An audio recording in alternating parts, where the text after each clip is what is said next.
Bakowicz. I've already forgotten.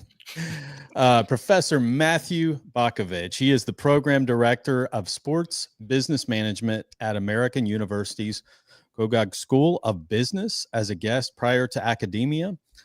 He previously managed sportsbook operations for DraftKings at Foxwoods, overseeing more than $400 million in wagers, risk management, and compliance. He also led analytics teams in professional sports. And so I'm happy to have him on today. Again, as Sean mentioned, we're talking about, the popularity, the rise in popularity. I do use DraftKings, and I think there's some things behind that it's incredibly easy to use. It's incredibly intuitive. It's sticky, and it's hard to get out of. And they've designed it that way. So we're gonna see if there's coming back. Yeah, let's see if we can figure out what those things are, and maybe we can protect ourselves against it. So, let's bring on Matt Bakowicz. There, I remember Bakowicz. Yes, welcome to the show.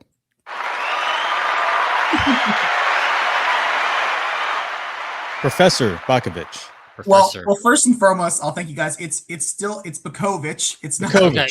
Dang it. You guys were close though. It's the same mistake that my students make at the beginning of the semester. Our department head, Mark Clark, jokingly says the bonus question on all exams is how to pronounce my last name. So no harm, no foul on that Bakowicz, yes. The oral exam, right? That's the make or break. So so I want to. So Matt, tell us kind of one. Don't give away too much, but give us like one reason people might want to stick around and hear about your perspective on this topic today. Well, I think we'll go down the profit side. If you listen to some of the things that I'll talk about today, you might not see that negative balance in your account by the end of 2025, moving into 2026. And with all the college bowl games, NBA on Christmas Day, and a pretty big NFL weekend coming up, I'd like to see some green in that account versus some 0.00s where another deposit's going to be necessary. So happy to help and see if we can keep us in the positive. Show me the money, Jerry. Right. Exactly. Yes. Help that credit card bill after Christmas, right? You can, kind of take care of some of those expenses, right? That is the attack plan. So we'll talk about a few things and also really some trip things to watch out for when maybe you're playing a little too much and when the world of the sports betting environment is trying to hook you in and kind of keep you there, how to respectfully take a break, how to get back in, and how to enjoy it from an entertainment perspective, not so much as a money-making device. Because at the end of the day, this should be fun and exciting. It shouldn't be something that you're trying to base your livelihood off of. Yeah, good advice. Yeah, absolutely. Yeah, you're in trouble if that's the case. But for real. Well, let's talk about our beverages today. This is our little juvenile beer talk portion of the show. So let's talk about beer. Matt, we always let our guests go first. What are you having today on the show? So today I'm having the Yuengling Traditional Lager. Nice. This beer holds a very special place in my heart. As many individuals probably of your show and of the world know, it's from Pottsville, Pennsylvania, America's oldest brewery, and is actually the hometown area of my mom and dad. They grew up in the coal region of Pennsylvania. They knew Dick Yuengling personally. They knew the family. We, my entire extended family, both my mom's side, my dad's side, we're very familiar with the Yuengling Brewery. So every time I hear about that beer, it always gives me a nice reminder of my childhood. I did grow up in Connecticut, but we spent many summers and Christmases and Easters down in my parents' hometown in Shamokin, Pennsylvania, right by Pottsville, PA. So always excited to reference Yuengling. It's kind of the family beer, if you will, and we've had a cool connection. So that'll be my beverage of choice for the show today. Have you had do you ever get their Hershey Yuengling around the holidays? Don't they have? Yes, my Aunt Diane, who'll be listening to this, will she's always bring me a 6-pack of that. It is fantastic. The Hershey Port, very, very good. We spent many years actually going to Hershey Park around Christmas time. My brother and I, growing up, we would do that, and now I get a nice little taste of that. So yes, it's very good. The Yuengling Flight is good.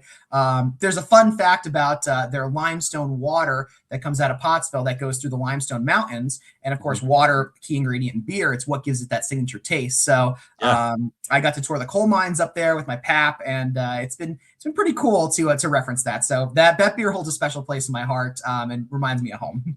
Awesome. That limestone water makes a good bourbon too, right? I mean, I'm not a bourbon guy, but I'm sure it does. Yeah. Anytime you're running water through limestone, it's getting filtered and picking up some minerals and all that good stuff. So it's always good stuff. I'm a big fan of the black and tan.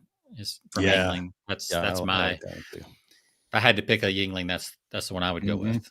Yep. Jonathan, what are you having up in your part of the woods? All right, today I have a let's see, this is called a Duchess chocolate cherry. I think I have, this is the Duchess chocolate cherry. It is 6.8% ABV from Verhey, I guess, brewery. It is the traditional Duchess de Bourgogne, a blend of 1 and 2 year old sour ales aged in oak cask with 20 kilos of whole sour cherries from the Limburg region of Belgium. So a little chocolate and cherry going there. So a little cherry cordial going on. Should be good. Yeah. All right. Well, I've got on my end, I'm finishing out a 6-pack of one I had a couple weeks ago, so I'm not going to go in too much detail, but it is from Tufts Brewing. It is the Ugly Sweater. The Ugly Sweater. What is this? An amber ale with holiday spices. And I remember it being quite good. So I don't remember my score but just finishing up the holiday beers, and then we'll break into the New Year beer after that. So definitely. All right. Well, gentlemen, let's cheers it up. Cheers to a good show and to not losing too much money. That sounds great. Cheers. Too late for me. All right. So, Matt, we give these a score of 1 to 5 pints. Use decimals, as many as you want. And what do you give the Yuengling lager there on a 1 to 5 pints? 5 being the best. I'm a 4.5 on this one. It's a great beer. It's a good winter beer. It's not my summer beer of choice. When you made the Ugly Sweater comment, I was immediately thinking of, I'm also a Trogs beer fan of the Mad Elf around this time of year. So I saw the Ugly Sweater, and for about a split second, I imagined the Mad Elf beer. I'm a big fan of that. So this is my seasonal beer. I will make the switch right around, I would say April, to start a baseball season. So great this time of year. It's getting a 4.5. In the summertime, I'd probably knock it down to about a 2 to a 3. It's not really a summer beer. Yeah. A little heavy for that. Yeah. All right. Jonathan, what do you give the Duchess cherry there?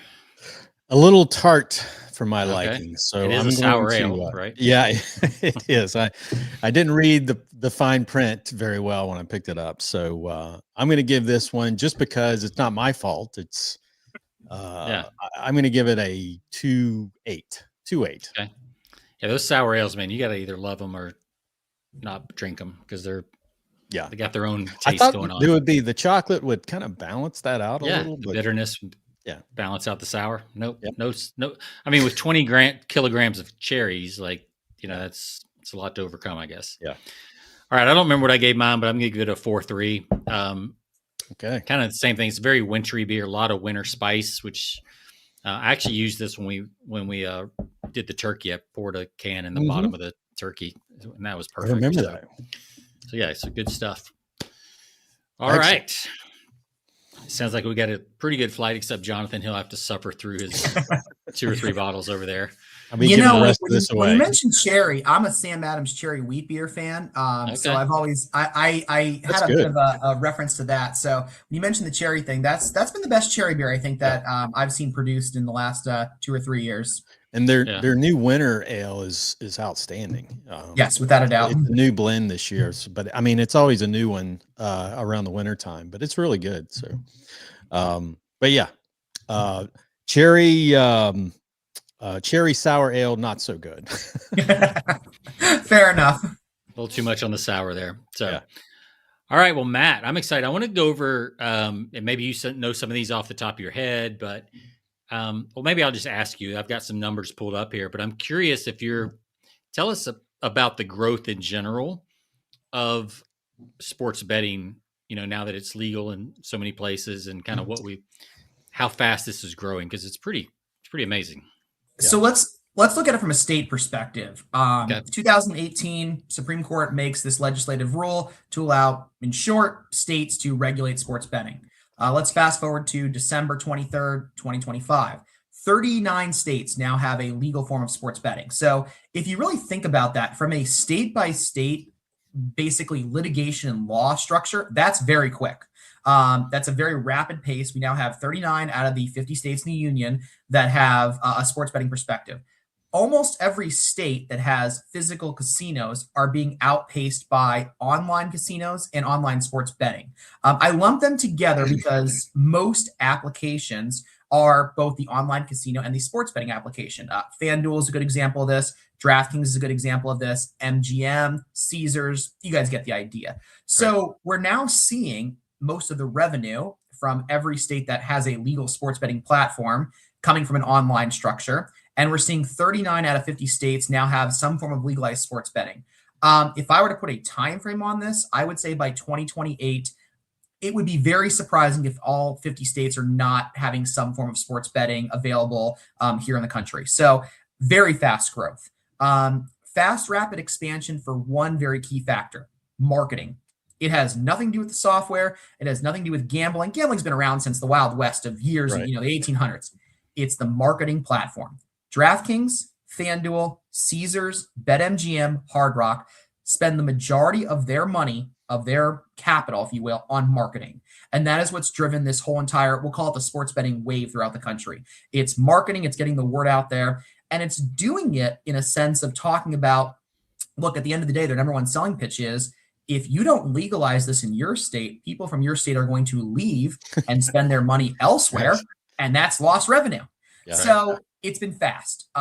It's been fast. That's both good for growth from a business perspective, very nervous from a regulation perspective, because we are in the wild west of sports betting. What the industry looks like today is not what it's going to look like in 3 years. It's not what it's going to look like in 10 years.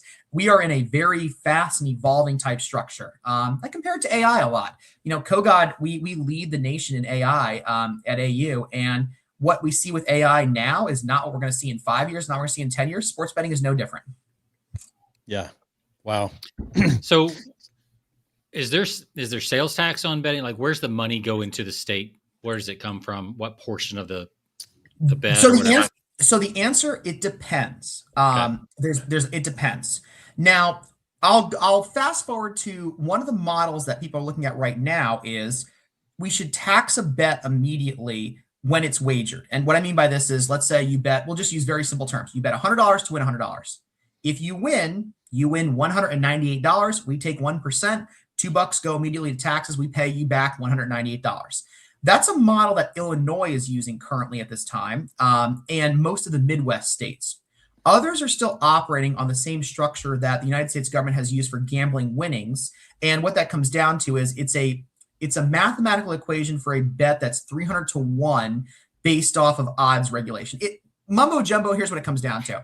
If it's at the end of the day, whatever you make, you report, you pay taxes on. There's a very lengthy legal code that I could go back and forth with and bore your audience to. They don't want to hear that. Here's what it comes down to. You pay, if you take all your winnings, you take all your losses. If you have a win at the end of the year, let's just say you're up 10,000, you report that as income, you pay taxes off of that. That could get into a very long discussion of, well, how do you know how much you've won? How much do you know? How does this happen? How does this, the online applications are very good at tracking that. So it really is a depending type state. Many people like myself advocate for what I call, a federal regulation across the board. There should be one system, because what you're really dealing with is multiple systems across the, entire United States at this point. Yeah. Because I'm curious, like, Jonathan's in Tennessee, I'm in Texas. Neither one of us have a state sales tax. So I was just trying to figure out where the incentive for Texas is to allow betting. It would be two options. Option one would be, number one, it would be if they have physical sports books, those physical sports books would pay sales tax to the state of Texas. It's about 4.5 to 5% of their revenue. So in short, if you have a physical location, let's just say in Dallas, Texas, it's very common to have sports books at stadiums. So we'll use AT&T as an example. You would have a physical sports book there. They make $1 million, 4.5% of that would go to the state of Texas. That's their first incentive. The better financial model, and I'm going to get some heat for this for saying this because it's going to make a lot of gamblers upset, but the better financial model is for every online bettor in Texas, you immediately take the taxes out from a win. So again, going back to that example, you win $100, right? 100, even money, we take $2 from you. That's the better revenue generation model, but it comes with a little bit of some resistance from competitors and from players because we are taking my winnings, which is true. So it's never an easy answer, but the incentive would be either from the physical locations or the online location. And then with the casino apps that are part of all these online sports betting, DraftKings has them that are tied in, slot machines, whatnot. It's basically around $1,200 of a win. You automatically are issued what's called a WG form, and you are paying taxes on that. Smarter gamblers will say, take it out immediately, I'll take the profit. Those that are very, very much entrenched will say, I want the full amount. I'm going to itemize my deductions. And then we get into tax code and your show gets really boring. And you guys are like, why is Matt sitting here talking about a tax lawyer? So it's not a fun, sexy question. It's just two options. Do you take it at the beginning or do you have people file their taxes? Personally, if I am advocating for the state, you take it right when the win comes in. But then you're going back to a marketing platform. How much of your customer base is going to like that? And that's always in the debate on that end. Yeah. And the reason I brought that up first is, you need to know where the money's going to know how you're being controlled and what part of the equation you are is in the whole overall business model. So all of these are percentage plays, right? As far as revenue for the states, for the companies. So that means they need to get a bigger pie. Correct. And that's where everything we're talking about today kind of comes in. How do you get somebody to bet more often? Well, it's so funny you say that because what people don't realize is there's not a lot of money in sports betting. Let's take a slot machine. Slot machine pays out about 9 to 10% of its wins, if you will. So we'll use that $100 example. They're keeping $90. They're going to pay out $10. You spin a slot machine, you pull the lever 1 million times, it's going to pay out 10%. So they're having a 90% take. Pretty good. Sports betting, if you're doing 4 to 5% of a profit, you're having a great year. And with sports betting, it's one of the few gambling entities that's not a mathematical statistic structure. And I know that's a very weird sentence to say. What I mean by that is the roulette wheel will hold this advantage. The craps table will hold this advantage. The slot machine will hold this advantage. Sports betting has ups, it has downs, it has crazy upsets, it has Doug Flutie throwing a miracle in Boston, it's got Tom Brady with a tuck roll, it's got a guy hitting 5 home runs in the bottom of the 9th inning. I'm trying to think of a good baseball reference for that, but I don't got one right off the top of my head. So the reason they want more of the pie is it's not just a steady flow. It goes up, it goes down. And the percentage isn't as high as people think. And that's where a lot of states are running into this issue is they thought they'd be making billions upon billions of dollars. Not really the case. It's a small percentage. The best really comparable business to sports betting is a grocery store. Grocery store margins are very low. A box of cereal, it's 1 to 2% is what a grocery store margin really is. They work in volume. The more product that comes off the shelf in the grocery store, the more they make money. So to answer your question in terms of going back to, well, how are they persuading? It's real simple. The more betting I get, the more volume we have, the more customers we have, the better we can have on that 4.5 to 5% run. And that kind of goes into exactly what I think you guys brought me on to talk about is that's the main goal of these companies is to get you to be a participant as much as possible because the business model, it's not a high yield generating business model. It's a low percentage that needs to be sustained over time. They got to keep you coming back again and again, right? Well said, sir. Yeah.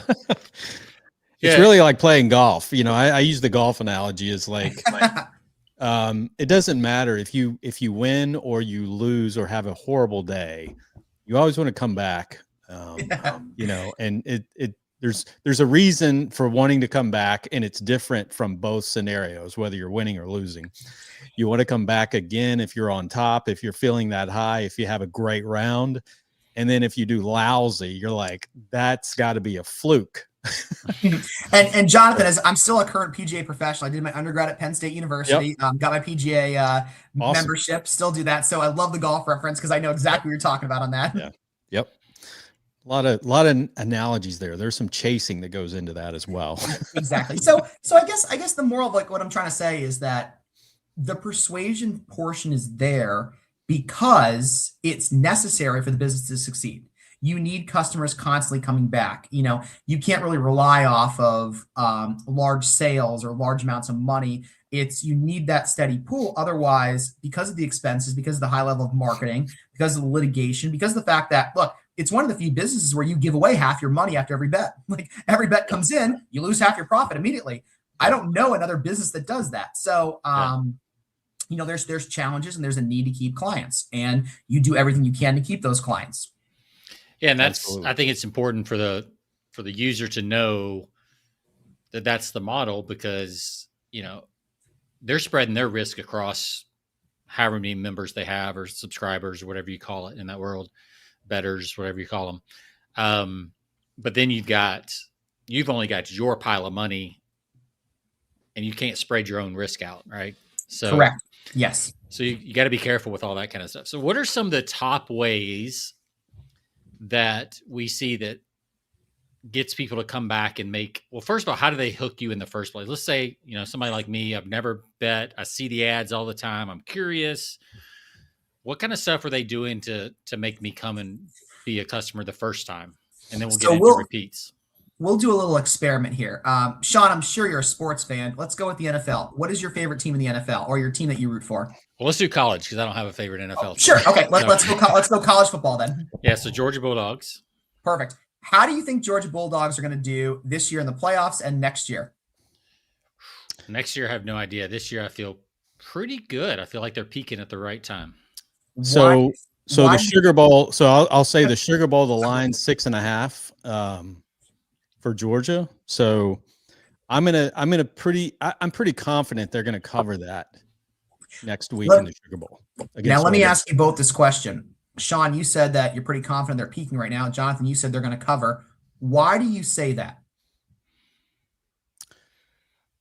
It's based off of the initial game during the season, and where this team's trending defensively. Okay. Both of you, I think, would agree you have some knowledge of the Bulldogs. Yeah. Right. You have an understanding. You have seen games. You have watched. You have knowledge. Yep. Now let's take a step back. Think about other things that make money. Do we really know what the stock market's going to do? We can say we can predict it, but that's hard. Do we know what the roulette wheel is going to hit? You can say, you look at that beautiful table up there. It's been black 9 numbers in a row. It's got to be red. It's a 50-50 chance. You don't know. Sports betting hooks people immediately because it is one of the few things where you as a person feel that you have an advantage based on the knowledge you bring to the table. Right. You feel like I have an edge. And going up against a casino, every single gambler, whether you know it or not, wants an edge. And it might be, I brought my lucky rabbit's foot. It might be the bingo lady that has the troll doll. It might be that, listen, this is my slot machine. It might be the roulette table where you've seen 12 blacks in a row and you know it's got to be red. It doesn't matter. It's what's called an edge. And sports betting is one of the few things where across America, psychologically, you feel like I am making this investment or this bet with prior knowledge and prior information, thinking that I'm right. That's the first hook. Yep. That is how they hook individuals immediately. It's not flipping a coin where you're like, oh, I could win, I might not lose. I got a 50-50 chance. It's not putting numbers on red 23. It's not pulling a lever. That's random. That is all random draw. That is predetermined. Mathematics have proven time and time again since the 1700s that this is what the outcome is going to be. But with sports, you think, I know.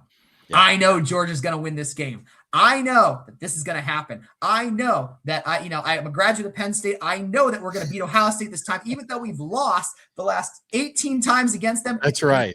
That's the first hook. That is the passion of I have knowledge. Think about it like this with a it's like that insider trading thing, right? If I work at a company. I was just going to say that. You read my mind. It's like if you knew the stock was going to peak tomorrow, you'd invest. It's no different. So you have that. So that's the first hook. Before we even get into any of the marketing strategies, you're already hooked because you think you have the answer. And think about it from how our society is now developing from a psychological. This is a huge star disclaimer. I'm not a psych major. I'm not a psych professor. I have no idea about psychology. So let me pause there and just say that out loud. But I do know enough from working in this industry to know from a psychology standpoint, when you have knowledge of information, you're more inclined to pick that decision or make that choice because you're confident in the decision based on your previous information. So that's their first hook. It's a manipulated psychology game. You think you know the answer. So what we have to start there. And that's the first thing is, and if you think about it, and if your listeners are listening to this, they've probably made the vast majority of their bets because they thought they knew the answer to that game. That's where it all starts. That is the foundation. Yeah, and then we can talk about the system and moving from there. And to follow up on what you're saying, I think a lot of people, I think that's where a lot of these small podcasts that have grown incredibly, you look at, Dave Portnoy, his platform, but you look at all of these other sports related, whether it's college football, whether it's NBA, all of these niche podcasts out there that have shows that discuss like the ins and outs of every team and, who has the advantage that week, what the injuries are, what the matchups, what the schemes, people tune into that for a reason. Correct. And they come away thinking, okay, now I've got enough information that I feel confident in laying. And you know what? And I'll knock a few of those. If you notice, some of the best ones, and this comes from my DC backgrounds, they don't actually make a choice. They just tell you stuff like, well, exactly. If the line moves to 3.5, I would take it, but it's at 4 right now, so I'm going to hold. Or the smart money would be on the over if Lamar Jackson plays. They don't give me an answer. That's political doctoring world. And shoot, I deal with that 24 hours a day, 7 days a week on the Metro, riding up and down DC.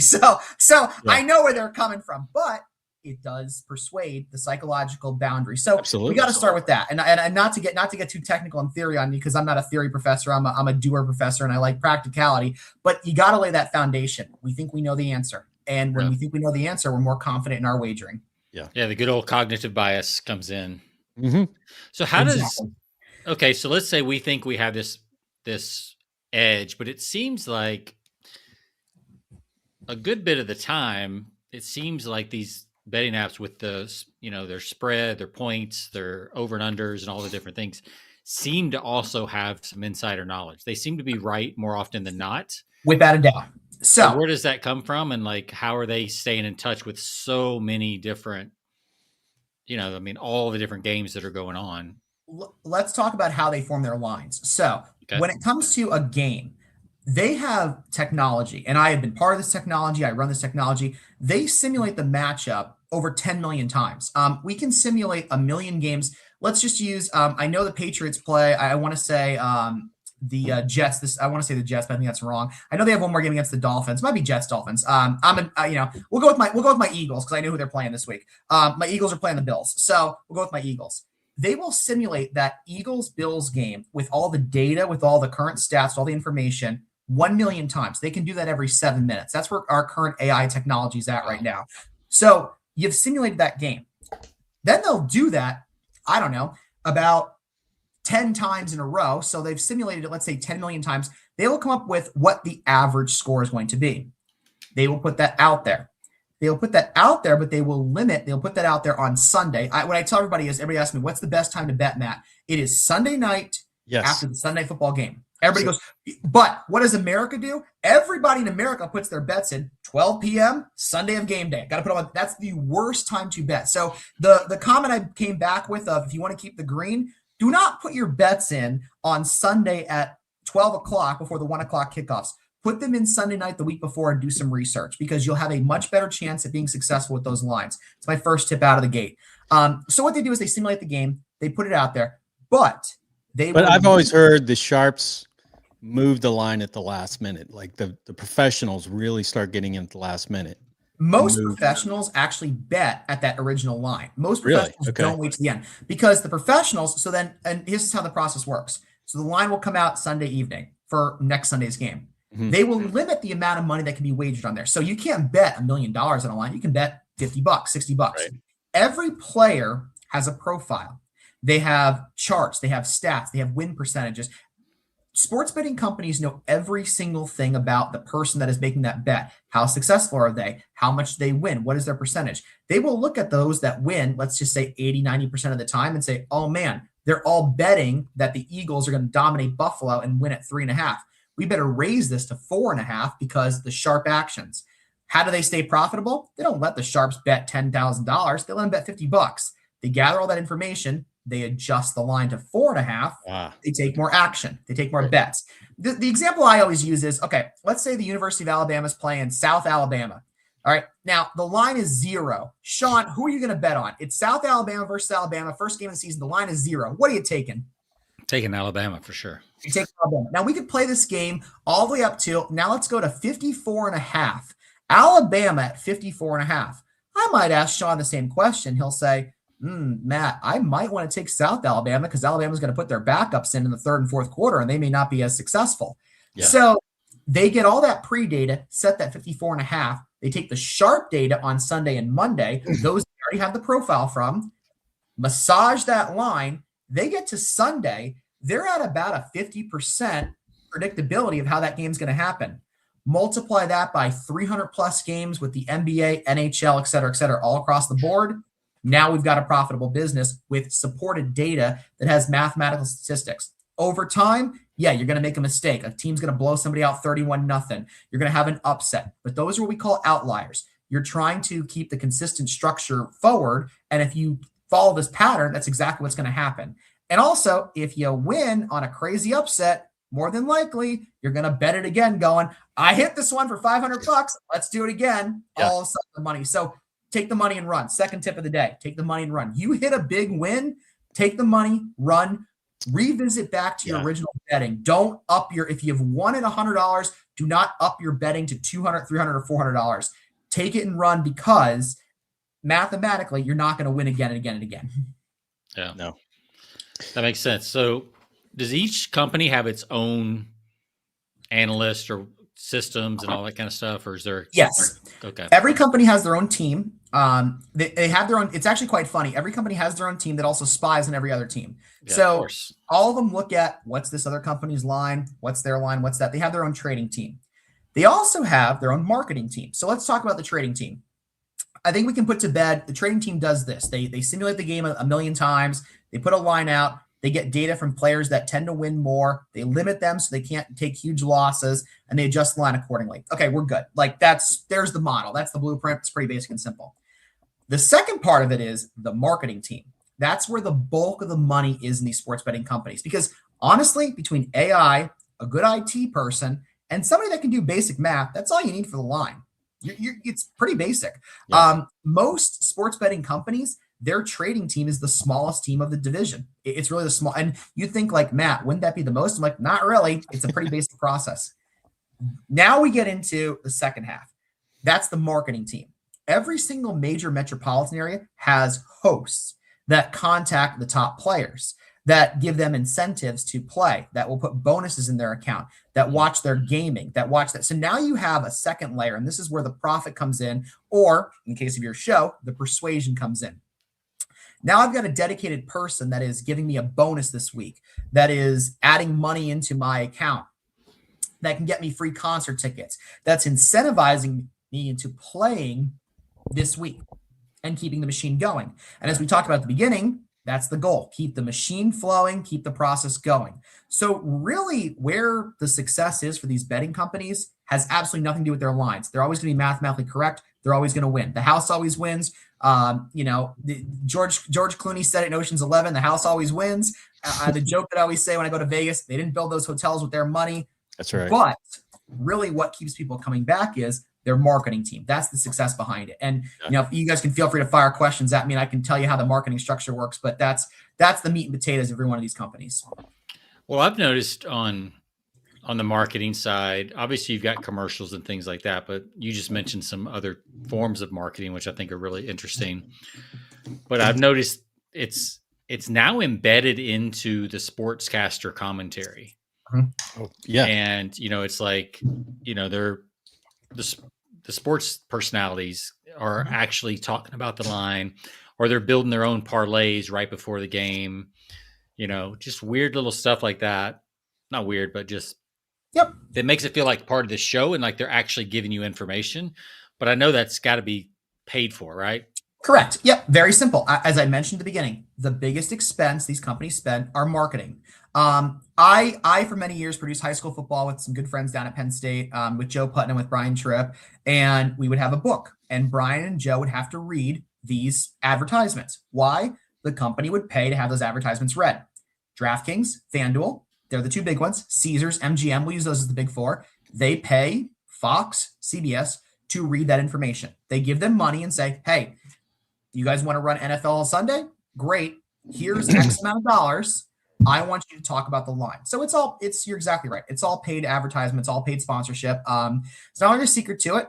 They say, hey, listen, we want you to talk about the line because we're paying you to talk about the line.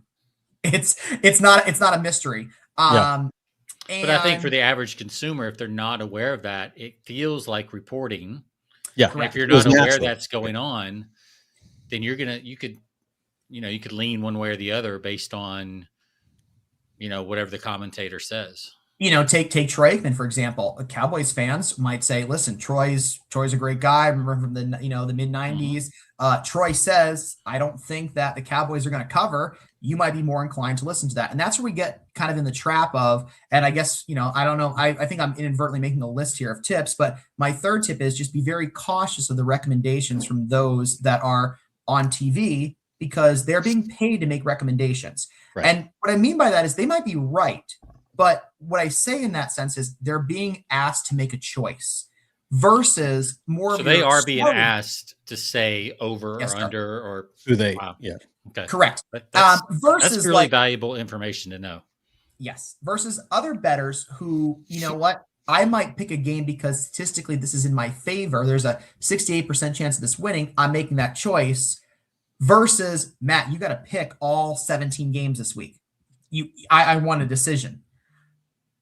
Choose that information, but that's a very different persona and perspective than, hey, listen, we want you to pick the two that you think are the best. I'm going to do some research on that. I'm going to pick this from a mathematical perspective. I got to pick all 17. Look, I got to make a choice at the end of the day. I may not always be right. Actually, I'm not going to be always right if what the math says it. So yeah, casual fans don't know that. And that's what concerns me a little bit, is realize that the person making the pick is doing it because they're getting a check, not for their bet being correct, but for the pick. Right. Yeah. And it feels like it's separate because you have a commercial that'll run right before or right after that segment. And that's a commercial, like, you're being advertised to. But then when they put it into the context of editorial and commentary, if you do that in print advertising, you have to say at the top, this is an advertorial.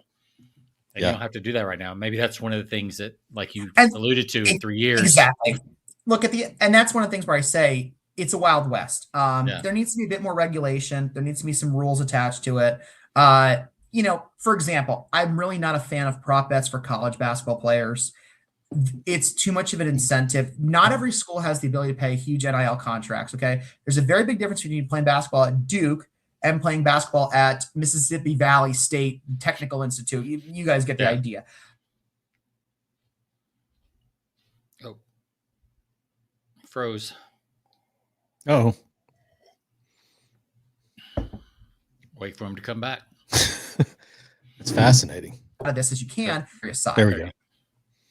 Yeah, you went out there for a little bit. I think the last we heard you say was you get the point after you said Mississippi State Technical Valley College Institute. So are you there now? We see you. Are you there? Do we lose his audio? Or can you hear us? Let's see if there's anything in the chat. Test. You still there, Matt? Oh, still there. Sorry, guys. I hope that wasn't on my end. Yeah, it was on. I think it was, but no worries. We're back now. So sorry about that. What I was just saying was probably solar flare. Apologies. What I was just saying was very simple. I'm not a fan of prop bets for college basketball. It leads to what could be a negative, and that's why I think we need some rules and regulations. But they'll life will sort it out. And look, I also say this. people think that sports betting are going to, bring on this big wave of negativity in terms of gambling, disorders and people that are addicted to sports. Look, people were gambling on sports before this was legal. And if this wasn't here in 10 years, they'll still be doing the same thing. We're just more aware of what's going on. But I mean, there'll be some more structure. To be fair, it is more accessible now than it's ever been. Correct. Yes. It's easier than it's ever been. Easier. Yeah, that's the thing. That's one of the stats I have is that 22% of Americans have an online sportsbook account. Half of men 18 to 49 have one. But then there was one about apps. So mobile sports bettors report higher rates of problematic gambling than other bettors, 22% versus 18%. So it sounds like the app is more, it's more accessible, it's more immediate. But Correct. What else is going on from a design standpoint with the apps? And we know we can have them on the sofa while you're watching the game or during the pregame, that kind of stuff. But what else is going on? Because everything you can bet during the game, like that's the thing. Of course. So I guess I'll talk about the push notifications. That's probably the easiest way to start. Right. There are constant push notifications for so many categories. I look at my phone right now. I have 2 push notifications from FanDuel, like staring at my phone right now. I could read them off to you. The company constantly sends you like, hey, here's what's going on. What do you think? Last night's Monday football game, I got a push notification with Brock Purdy's on fire. There's a prop bet on how many touchdowns he's going to have, 3.5 over under. Yep. So they're constantly pinging users like, here's what's going on. Here's what's happening in the media. They're also constantly pinging users with reward opportunities that aren't really reward opportunities. 10% profit boost. Look, at the end of the day, you might get an extra $3, but you might think, hey, that's pretty cool. I got a profit boost. I might as well bet. Okay, so let's say they send a 10% profit boost to 500,000 people and 100,000 bet, and 50% of that gets that wrong. There we go. I've just nailed my. So it's all about the push notifications, and they're timed perfectly. The algorithms that sports betting companies use know everything about the user profile. They know when you bet. They know how likely you are to bet. They know your favorite game. They know your favorite team. The data is insane. So they can tailor a message specifically to your account that says, hey, Matt, the Eagles play the Bills on this day. Let's give you a 20% profit boost with rules and stipulations that are set for their benefit, minus 200 odds, no more than $200. Here's this. And you're like, I've been watching this game. I'm an Eagles fan. I'm going to watch it. Let's get some skin in the game. Yeah. I might not even be thinking about putting a bet in, but I see that pop my phone. We're a generation on cell phones nowadays, folks. It's like, oh, it's there. I've got to go. So very calculated, very deliberate messaging. It's a tactic that is different than most advertisement. Advertisement goes out there. They try to figure out what their target market is, but for a lot of TV advertisements, they don't really know who's watching at times. They can guess, but like I'm a huge fan of the Today Show, and I love Jenna and Friends. I'm a male, age 34. I am not even remotely close into the mom demographic of 46 that watches that show. So, you can't really advertise to me. But in sports betting, they know who Matt Bakowicz is. They know exactly what his information is. They know he's an Eagles fan. They know he bets between X amount of dollars and this. Here's how to go through that. So very, very specific. I would call it the sniper method of marketing. They target you so specifically to your likes that you almost can't help but saying, might as well do it. And that's kind of where it comes from. And the reward system too. The more you bet, the more you're rewarded. But it's in nowhere near the percentage of what you earn. I might get a $100 betting bonus after wagering $10,000. Congratulations, you got my 10 grand. We'll give you $100 to be nice. But you see, you're already laughing. You know exactly what's going on. It's like, ooh, here's $100, Matt. Thank you for the $9,900 you lost to us. We'll give you $100, and maybe that'll entice you for another $10,000. Well, there you are. Now, granted, I don't bet that kind of level by any means whatsoever, but I know people that do, and I know people that are involved with that. And that's very targeted, very specific marketing. One of the attractive things in a lot of these apps like DraftKings is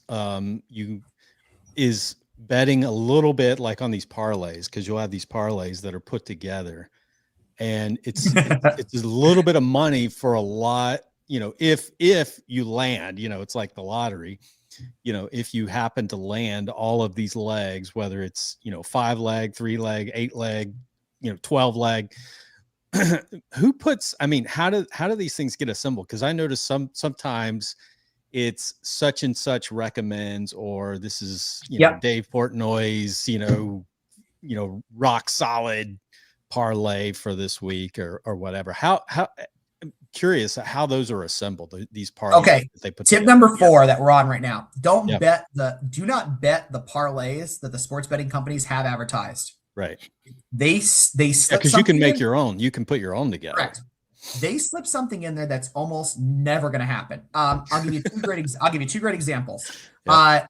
2 parlays that I had this fall that I was looking at. I actually taught this in class. I teach sports betting as a class for my students for a lot of reasons. 1, for responsible gaming. 2, to understand the industry. But for several reasons outside this. And I showed them 2 parlays. One of them was Derek White making 3-pointers. Okay. His 3-pointers were 6 3-pointers. He had not made 6 3-pointers in 3 years of playing, but it was on that parlay. Bet $10, win $3,000. Okay. Maybe at one point in time, you might have something like that hit. The guy has like a miracle day, but all those built-in parlays from the advertisement standpoint usually have something in there that's almost next to not happening, but it's enticing. Like, oh my God, if I bet $10, I could win $3,000. Right. That's great. Little psychology there. Yep. Parlays in terms of win percentage, 9.18 is the magic number. It varies, 9.2. Okay. That's your success rate. That's almost like a slot machine. Casinos will tell you their best revenue is their slot machines. So all those parlays, no chance of those happening. The guys can put them together. They're fun. They're cool to talk about because, oh my God, I could win. As I'm talking to you guys right now, I think what is the Powerball up to? Like $1.25 billion. Yeah. Sure. Like you could win with the 5 numbers plus the Powerball, but again, statistically very hard. Sports betting companies love them because they're the best revenue for them. They make the most money. And also because it's low risk. I mean, or it's low. You put a little bit down and, you've got a chance. It's like buying that lottery ticket, right? But overall, the vast majority of time you're going to lose. And here's the kicker. If you do win, you probably put $5 down to win 300. Very few people. Here's the more interesting statistic that most don't pay attention to: the cash out rate. How many people then cash out that win, or they don't? Correct. They reinvest. So yeah, that's a good question. What is the percentage of people that actually cash out winnings? And there's a big concern that I have with sports betting companies of this is one of the things that I would advocate for as somebody who has a very, very high affection for politics in the United States, whether it's the state, local, or federal level. Mm-hmm. When you make a withdrawal, you have the ability to cancel that withdrawal within 24 hours, which I don't like because it's more susceptible to, I put the money away, I'm being smart. I'm tempted, cancel, I get the money back. Or you kind of come back into the perspective of, all right, it's not deposited immediately into my bank account. I might want to deposit more. I might want to kind of go back down that route. So at the end of the day, I'm a little leery of the fact that when you make a withdrawal, you have the ability to cancel that, or it takes forever to get back in your bank account. But a deposit, 12 seconds in, money's in your account. Sure. Not the most fair strategy from an addictive perspective. You're at, and I'll make the comparison to alcohol. You have had too much at the bar, the bartender cuts you off. That's right. It's a law. The bartender will not serve you a second or third drink. Ramp certification, state of Pennsylvania, bartender 7 years. I know the rules. They can't serve you another alcoholic drink. That's against the law. They are responsible to make sure that you're okay. Sports betting, a little bit different. You have the ability to cancel. You have the ability to kind of come back on that money. So a little bit of a challenge there when it comes to that ethical perspective. Mm-hmm. And that makes sense. I mean, I'm sure if you do withdraw, you probably get a couple extra push notifications. Correct. Or an incentive of what you may end up getting is, deposit bonus. Let's say you withdraw, the money goes in your account next day. $200 deposit bonus, 10% of your deposit comes back in that. Now you've got an extra $20. It's worth putting that $200 back into the account. Yeah. Look, it kind of goes back to what I talked about at the beginning of the show. It is a tool and a system that needs to be progressing in order to be profitable. And the marketing department is your engine of that tool. It's not the lines. It's not the betting. It's not any of that. It's just, We need constant flow and constant customers to be successful. And I also say, look, at the end of the day, you can have fun. You can place bets. I'm not trying to be negative on this. I love it. I teach it. I'm part of the industry. I feel like I'm very negative Nancy on this. I'm not. You can be very responsible. Just know the knowledge behind it and play with that knowledge. I think you'll be in good shape.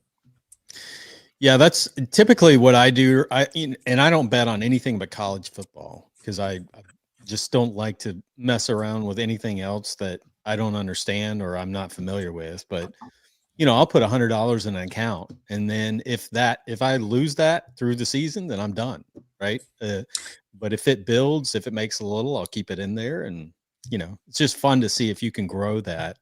So what I tell a lot of people to do is, the one thing I will very much respect about all the big sports betting companies, they have responsible gaming limits that you can add to your app. So while it is easily accessible, what's also easily accessible is limits. So what I would tell somebody is, if you're going to bet the college football season, before you even win, put your limits in place and set them.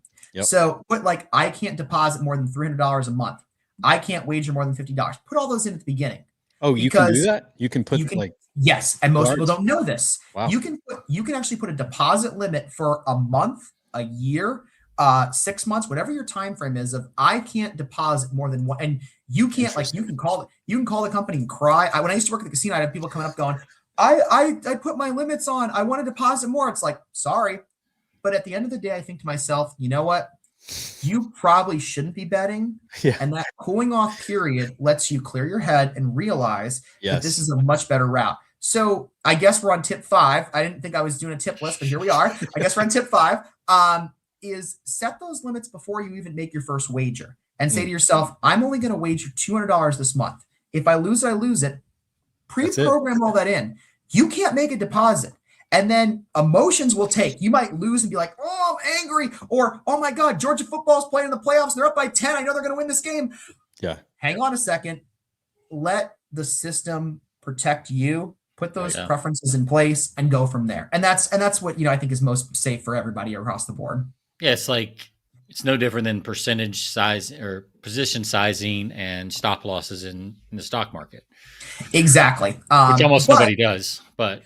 And a lot of it is because most people don't have the knowledge behind it. And that's what I try to do in my class, is try to educate a little bit of my students. But also, if I ever do any speaking engagements, talk about look, responsible gaming is important and there's nothing wrong with it. This is how you want to spend your money and this is your entertainment. That's fine. Do it in a responsible manner. And here's the way to do it. And you'll be just fine. If you can say, I'm going to spend $200 this month of January on NFL playoffs, that's fine. Don't do it after you put the bets in. Put that limit in immediately, set that lock in and say, okay, now I'm going to have some fun. I'm going to go from there. And then when those push notifications come in, guess what? You don't really get to react to them because you can't do anything. And then you're in a much better, safer position and you can still enjoy the product and have some fun behind it. I notice a lot of these podcast shows, when they talk about games and betting and who's going to cover and all of this, it seems like every time it's almost like it's required for them to say, if you have a betting problem or if you have a gambling problem, you need to call this number or seek help, blah, blah, blah, blah, blah. Is that required by law? Yes, that is a state and federal law at both levels. Any advertisement has to have that state's gambling helpline attached to it. Connecticut, it's 1-800-GAMBLE. Every state has to have that attached to that, and then you have to have that conversation. But I think it's one thing to make that read, but I think my comment at the beginning might be better. Listen, before we even I wish Rob Gronkowski, who did the Kick of Destiny twice for FanDuel, would come on and say, hey guys, before you bet on this week's games, pick your limit, set your limit. I'll give you a pause. Spend 5 seconds of Fox NFL Sunday doing that. Let everybody put their bets in afterwards. That's a much better way, I think, from a business model to keep your fans engaged, to keep people from going too far down the road of gambling addiction. Yeah. And now you have every week I wait for Ron's comment. I set my limit. I put my games in. I'm good from there. Sounds to me like that machine will be turning a lot faster with a lot more satisfied customers than those that are chasing the win or in debt because of too many sports bets. Yeah.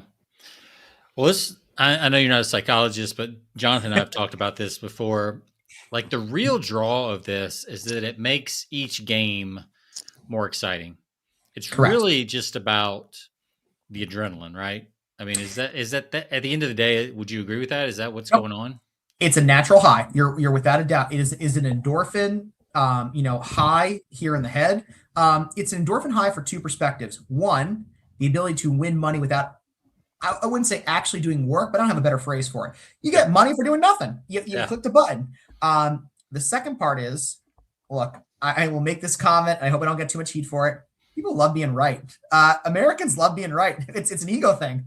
I love being right, and I love bragging rights. I called that. I knew he was going to hit a home run. My dad's a big Yankee fan, and I would love to say, like, oh, Dad, Judge is hot tonight. Like he might be hitting 1 yard. And if he'd hit one in the second inning, I'd send him a text like, we knew he'd hit that one. You get the ego, you get the endorphin rush, you get a natural high, which I will very much say is better than any artificial high. You guys know where I'm going with that. Natural high always, but you get the ego, you get the endorphin rush. So yes, it's absolutely. And it does, like Sean said, it gets you engaged in the games you normally. And I'm sure the TV networks love this because, without a doubt, there's games like throughout this bowl season, during the holidays, you have all these bowl games, and a lot of them are just lousy games. I mean, you look at the attendance in the stands, and there's hardly anybody there, but the networks are making money off of this because it's getting eyeballs. And I'm sure a lot of that's because people have money on this, whoever's when I would trade games, I would do a lot of mid-Wednesday and Tuesday games. There'd be one or two schools that would play at 11 o'clock for, in all honesty, it was just travel stuff. Like they had a bus going there. A lot of it was the Atlantic 10 and the MEAC. And I would have like St. Francis, Brooklyn versus, I don't know, let's just say Long Island University, 11 o'clock basketball game. Yep. Nobody knows a single player on that. Our handle would approach $500,000 of in-game wagering because it was the only thing on TV. People loved it. And it was a sports betting perspective. So now you have an 11 o'clock game that would never have any televised, rating. Millions of people watching this because it's the only thing to bet on. And what am I going to do at 11 o'clock? I'm going to bet on the game. So TV loves it. It's beneficial for viewership. It helps with advertising dollars. Like, look, Ford, I'm going to put your car commercial on here. This is our ratings. Not only do we have it because of the game, we also have it from the betting market. You can sell an ad for Ford Motor Company. Just money involved. And with a lot of money comes challenges, comes the need for regulation, comes laws. If you guys had me on in 5 years, I guarantee you it's going to be a completely different conversation of what we're going to be talking about with sports betting right now. Yeah. I don't doubt that. I mean, like you said, anywhere there's those big pots of money floating around, regulations, all kinds of stuff's going to happen with it.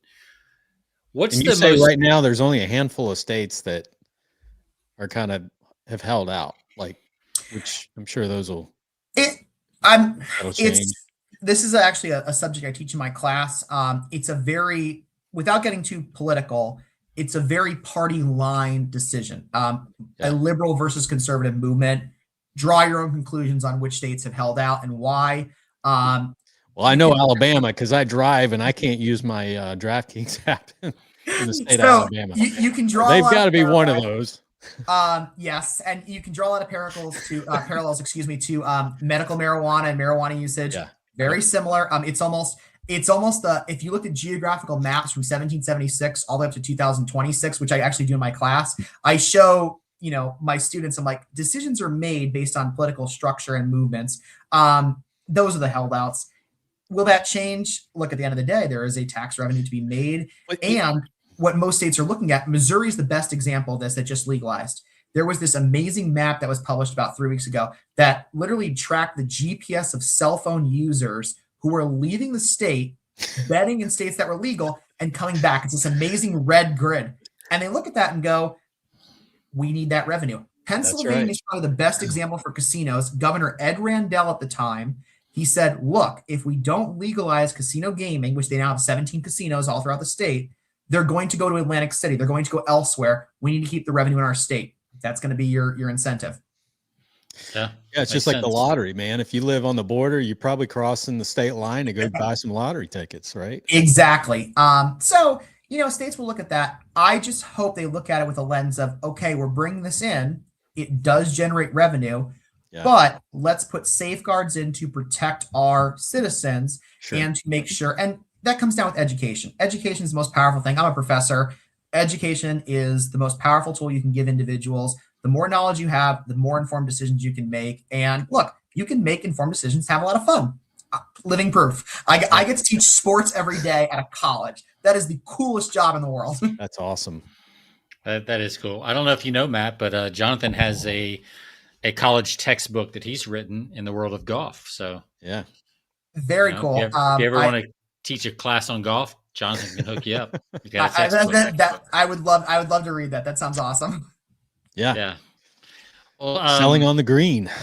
Find it in fine bookstores, maybe Amazon. Actually, funny enough, since we mentioned golf, that was one of the more challenging sports betting lines to create. Oh, yeah. I would never bet golf. Yeah. I traded well, it wasn't so much the players, like the winner of a tournament was actually, you could predict like, okay, percentage wise, -14 going to Sunday, fine. Yeah. What we tried to do at Simple Bet was live golf, and I was actually their main trader, and it was predicting how a player would perform on each hole. So yourself, the amount of effects that happen on a golf hole. Let's take a par 3. If the wind is with you, it's great one day. If the wind is against you, if the pin is in back center or off to the far right, figuring out the math on that for live bettings. Oh my God. And there were times, the sharp action, they got me. They'd put these bets in. I'm like, yep, you guys know more than I do on that one. So trying to mathematically calculate, AI was not fast enough on that. And I was doing a lot of manual stuff. So that was a fun experience. Really, really cool trying to consider how to do that.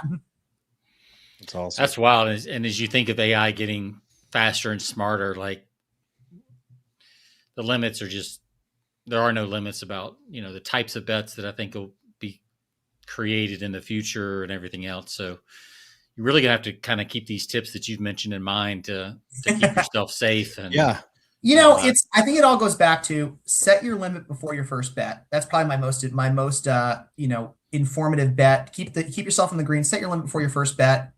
Be very cautious of the recommendations that announcers are making because they're required to make those recommendations. Be cautious of that. Make decisions because you believe in that decision, not because it's advertised for you. And you know what? You might get push notifications at Friday at 5:00. Turn your phone off and spend some time with your family members. You don't have to bet every day. And you know what? Things in moderation. I'm a big popcorn fan. I love Pop Secret. I love popcorn. I know it's not healthy for you, but if I ate a bag every day, I'd be at 500 pounds. Once a week is okay on that side. So things in moderation are okay. And that'll lead to some good entertainment for you. Speaking of AI is, I know the betting companies are using this, but I mean, the bettors themselves are you seeing that people are, people that are betting, are they using AI to? Without a doubt. But I will also say this isn't anything new. You'll have this group. You look up the Billies of the world, and those that are sports betting fans know what I'm talking about here. They had the computer club back in the 1970s. People are always looking for a mathematical edge. Sure. That's where you get the sharp action. But look, I will warn the sharps. The classic business comment: right to refuse service to anyone. Right. What happens when you become a sharp or a statistical advantage player? They turn your betting ability off. So when anybody tells me like, oh, Matt, I can make money off of this. Sure. For how long? Because eventually, if you are winning at all times, you will not be allowed to bet. And the big companies do this and they shut you down. They're like, you're not allowed to bet. Right. That is, the three of us could have a whole other show on the ethical structure of that. The right to refuse service, but you've beaten me. No different than counting cards at the blackjack table. I could go on and on. But if you think you're going to have an advantage mathematically against a casino, you're not going to last very long. Yeah, that happens in Vegas a lot. People are told don't come back, right? I mean, and do these companies share those people with each other?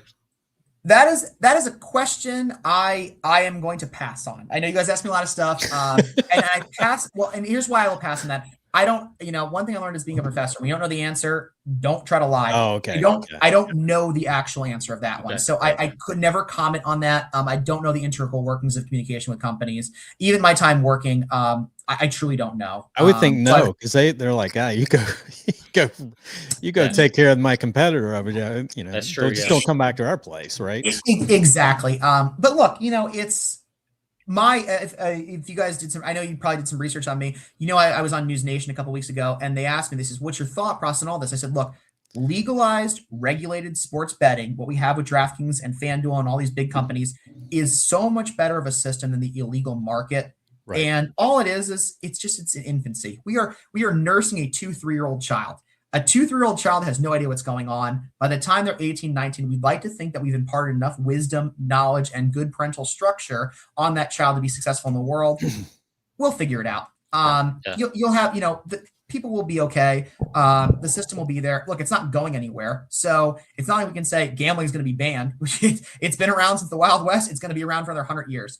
Let's do it in a structured, positive way. And it'll just take some time. And there'll be a lot of growing pains, and we'll figure it out. And I applaud Senator Blumenthal. I'm a Connecticut guy. He is one of the few senators that are working towards not so much regulation, but just making sure we have safeguards in place from people going down a slippery slope. And I give a shout out to him for that. And it's a short list. He's him and a representative from New York, the only two that are doing this right now. 2-3 years, that's going to be a different story. Yeah. Yeah, especially as they start getting bigger checks from the companies that are correct. You're exactly right. And bigger campaign donations or whatever we're calling them these days. Look, sports betting is no different than any other law or structure. There's marketing, there's lobbying. Lobby. I'm sure they have a huge lobby. Yeah. If you can look at the public records of all the sports betting companies, the amount of money they spend on, again, marketing and lobbying, that's their biggest expense. Yeah, because lobbying is marketing. I mean, it is. Correct. It may not show up that way on the spreadsheet, but that's what it is. Yeah. Exactly. I mean, we're seeing that with the alcohol companies. They're all scrambling right now because marijuana has taken a huge chunk of their marijuana infused drinks have taken over a huge chunk of their business, and a lot of them are. And there was a big New York Times article today about Jim Beam having to close one of its, distillery plants because Generation Z is now more on the top shelf alcohol. Jim Beam's alcohol percentage, I believe it's 32.5 versus 40%, and individuals they're drinking the topper shelf. So economics, marketing, plans, it's a lot. It's never a simple answer, but I hope I was able to shed some light on some of these answers for you guys today. No, I think it's good. I think the tips you gave are great, and my tip would be to turn off push notifications. But that's I do that anyway. I have very few push notifications on my phone. I just don't do that. I think that's good for anything, especially news stories. Shoot, you can get 45. You have all the big major news apps. That's through the roof. So are the companies trying to keep you there? Yes. There's no doubt about it. They want you to be a customer. But if you have a little bit of education knowledge, you can understand that and play responsibly and have some success. And that's kind of my message is just know where the information's coming from, arm yourself with knowledge, be responsible, and look, enjoy. I mean, I'll admit it's fun winning $100 when you pick the right team and they do what they do at that particular time period. That is awesome. It's a great form of entertainment. But just remember, make sure it's entertainment, not your livelihood, and you're doing it in a responsible way. Yeah, exactly. Good stuff. Matt, thank you so much. It's been a pleasure having you on today. Pleasure chatting with you guys. It was awesome. I guest. Looked at the clock. I can't believe we just talked for an hour and a half, an hour and 10 minutes. That was pretty awesome. I hope I didn't bore anybody.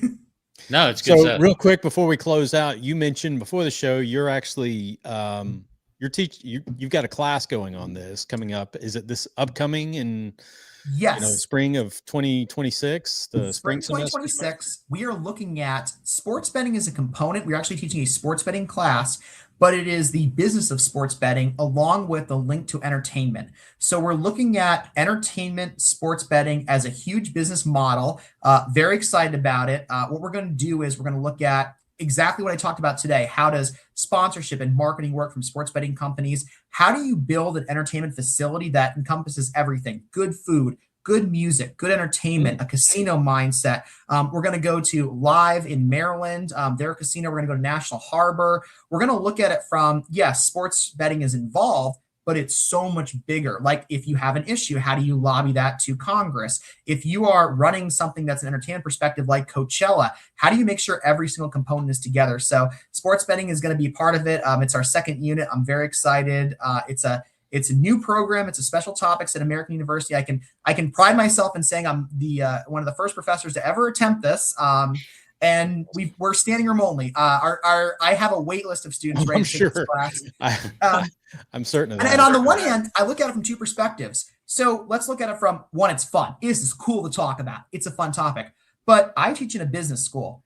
You can't tell me that my business students are not going to go out into the world and interact with this. Maybe it's a contract. maybe it's a sponsorship, maybe it's a legality.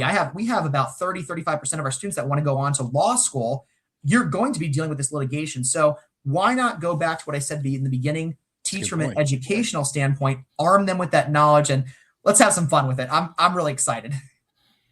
That's fantastic. Wow. Standing room only, right? I mean, but I will say this, you guys are welcome to come in and guest speak or come visit the campus. I've always had the mentality as a professor. I'm looking, I think my 10th or 12th year as a professor. I always had the mentality, anybody that wants to learn is welcome to my classroom. So you guys want to come down and spend some time, the students will love chatting with you. Please come visit. Very cool. Yeah. I haven't been to DC in a while, so be a fun place to get back to. So, well, Matt, it's been fun having you on. I put your American University page, faculty page in the comments. So yeah, we appreciate you being on. Yeah. Thank you guys. I really appreciate the chat, and I hope I was able to provide you with some knowledge information on you've been an incredible guest. You've been I love your energy, and so it's great having you on. I'll share with you one more fun thing. I'm trying to be the first professor sponsored by the Red Bull deal because everybody says I have high octane energy. So you never know. I might be able to say like Matt Bakowicz, Kogod School of Business, NIL deal, Red Bull down the line. So we're working on that. That's awesome. They got their hands in just about everything, so I wouldn't be surprised if you get that. Well, sounds great. So, thank you guys so much. I really appreciate the conversation. We're going to let you go. We're going to close out, but have a wonderful Christmas. Have a great New Year's. Enjoy the holidays, and thanks again. Thank you so much. Yep. We'll see you. Bye. That was very good. Yeah. Yeah. He'd be a fun professor to absolutely take a class from. I would love to have taken his class back in the day. That'd be fun. So may have to go up and audit it or something. I don't know. Yeah. But yeah, it's going to be an American University. My old stomping ground for a little while I was in the military. It was up there in DC and Georgetown and all that stuff. So yeah. You were part of that. Doing the honor guard. Was that what you doing? Yeah. Yep. Doing the honor guard. That's go downtown to Georgetown, and there's us with the shaved heads, and then there was the Georgetown students with the long flowing locks or whatever. So nice mix. Easy to tell us apart. That was for sure. But, yeah, exactly. But it was good stuff, man. Some good tips there that he gave out, and some stuff I was not aware of though. So it was it is super interesting. It is a huge industry. So it's good to kind of pull the curtains back and kind of look behind and see what's really going on. Yeah. I had a suspicion on the analysts and probably, what's his name? Steve, that does the bets every week on College Game Day. Those three are probably sponsored by DraftKings or whichever one sponsors College Game Day. It's probably not his picks. It's all scripted. Yep. Which is used to be the Bear. Now it's like you said, Stanford Steve now is that he does the bets now on Game Day. Yeah. So if you're following him, you're probably following house rules or whatever. So gotta be careful. Yeah. What's the old saying from back in the day? The more you know. Yeah, exactly. So. Oh man. All right. Well, we're gonna be taking a little break. Not long. Actually, just 1 week, right? And then we'll be back on the 9th. We'll start back up. We've got a great guest joining us on the 9th, and we'll get back to it. So you've got a couple guests that have responded to some queries, so we should start out pretty strong next year. Yeah, we've got some interesting topics to cover, and so but this is it, man, for 2025. We hope everybody has a great Christmas this week, has a great New Year's. Ends ends 2025 in a great way. Be responsible, be safe, but have a great time. Enjoy the holidays, and I guess we'll see you next year, as we say. See you next year.